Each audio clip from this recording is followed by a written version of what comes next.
Bonjour à tous et bienvenue dans votre édition régionale. Au sommaire, ce mercredi 20 mars, les chiens de chasse sont les grands oubliés de l'adoption dans les refuges où ils sont pourtant surreprésentés. À Inzinzac, dans le Morbihan, les bénévoles de la SPA ont organisé une journée dédiée à ces chiens. Les crapauds des Côtes d'Armor n'ont plus rien à craindre. Ils peuvent traverser la route de Lamballe en toute sécurité grâce à un crapaudrome installé pendant la période de reproduction. Des bénévoles les aident ensuite à couper la route. Et puis nous irons aussi à la rencontre de Fabien Emery. Ce charpentier de marine a décidé de réaliser des bateaux de pêche en bois et rien de classique dans ses constructions, comme vous le verrez. Au moins 6 tags à caractère antisémite ont été découverts au Palais des Arts de Vannes ce mercredi. Ils visaient notamment la romancière Christine Angot qui doit venir ce samedi dans la ville morbihanaise pour le festival Les Émancipés. La romancière a été avertie de ces attaques. Sa venue n'est pas remise en cause pour l'instant. Fanny Coconi a rencontré Ghislaine Goubi, la directrice du festival. On l'écoute. Je suis extrêmement choquée. Ça veut dire que clairement...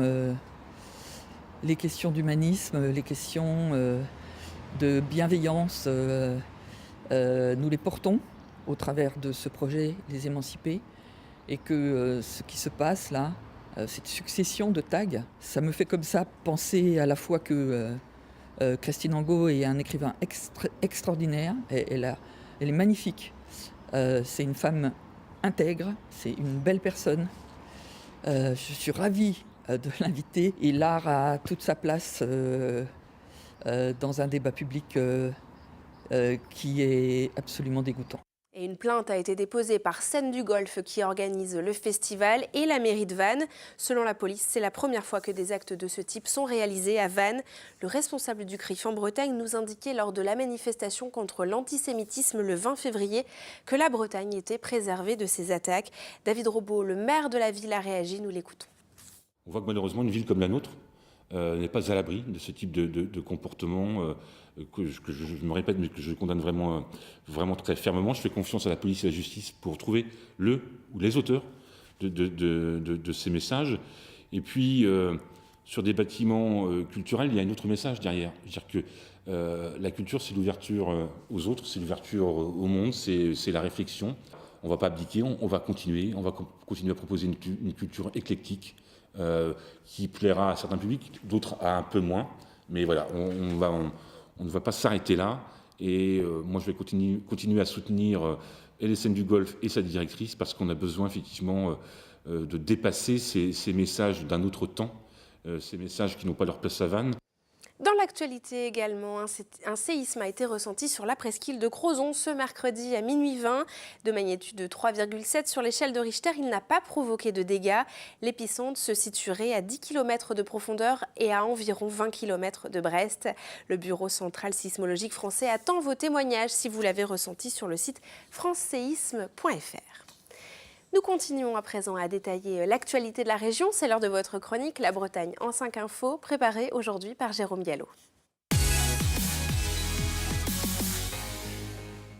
La marée noire du Grand Day américain inquiète toujours la Bretagne. Les experts des pollutions marines du Cèdre l'expliquent ce mercredi. Il est encore trop tôt pour prédire la direction future de la nappe de fioul. Tout dépendra des vents très changeants dans le golfe de Gascogne. A noter que les secours ont remorqué l'un des 365 conteneurs perdus en mer. Pas le plus toxique, il contenait 6 tonnes de chips. Bon élève ou bonnet d'âne? Ce mercredi est sorti le traditionnel palmarès des lycées et à ce jeu, c'est l'établissement public Yves Thépaut à Quimper qui brille avec 99% de réussite au bac généraux, soit 6 points de plus que le taux attendu par le ministère. En professionnel, le premier de la classe s'appelle Sainte-Élisabeth. Le lycée privé de Douarnenez affiche une réussite de 98%, soit 12 points de plus que les espérances du ministère. Le classement complet des lycées bretons est à retrouver sur le Telegram. La Bretagne garde le lit. Selon les nouveaux chiffres sortis ce mercredi, la région est la plus touchée par la grippe et la varicelle. Le réseau Sentinelle comptabilise 96 cas pour 100 000 habitants en Bretagne, soit une hausse par rapport à la période précédente. Pour la varicelle, 59 cas pour 100 000 habitants sont répertoriés. Diana, la jeune réfugiée géorgienne d'Arzano, ne sera pas expulsée. Le député Erwan Balanan en a eu l'assurance du préfet du Finistère mardi soir. Un revirement surprise alors que Diana devait prendre l'avion ce vendredi. Mais la vague de soutien d'élus et la pétition qui réunit déjà près d'1 millier de signatures a visiblement pesé dans la balance. L'ultime voyage du Primo Gay a pris fin ce mercredi à Brest. Après plus de 30 ans de carrière, la frégate a accompli, en principe, sa dernière mission, un tour de l'Atlantique qui l'a mené en Scandinavie, à New York et au Maroc. Le désarmement du Primo Gay va donc bientôt commencer.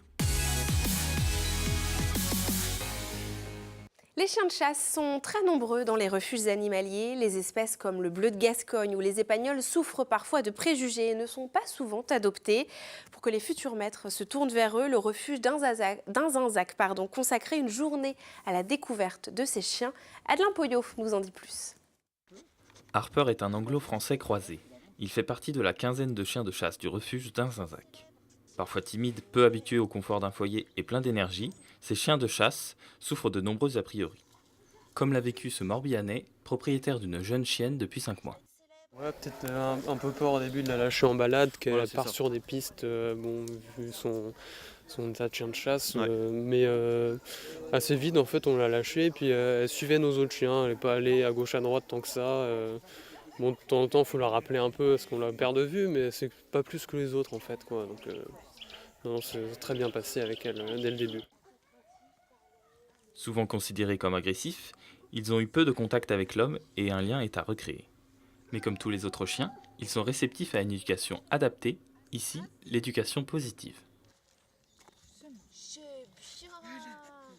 On va soit en fait procéder par des friandises pour le récompenser, soit par des caresses, soit par des intonations de voix, on va dire positives, de façon à ce qu'il reproduise un comportement qu'on souhaite. Et on va surtout pas souligner en fait le négatif. On essaie de casser un petit peu les a priori parce que ce sont des chiens qui sont très affectueux. Ce sont des chiens certes sportifs, par contre il leur faudra beaucoup d'activité, mais comme beaucoup de chiens, voilà. Et ils donnent beaucoup d'amour et ils nous le rendent bien. Trop souvent oubliés des adoptants, ces chiens de chasse représentent un tiers des chiens recueillis dans ce refuge, une problématique que l'on retrouve dans la plupart des centres SPA de France. Et nous parlons maintenant d'un autre type d'animaux, les crapauds. Eux ne sont pas victimes d'abandon, mais des roues de voiture.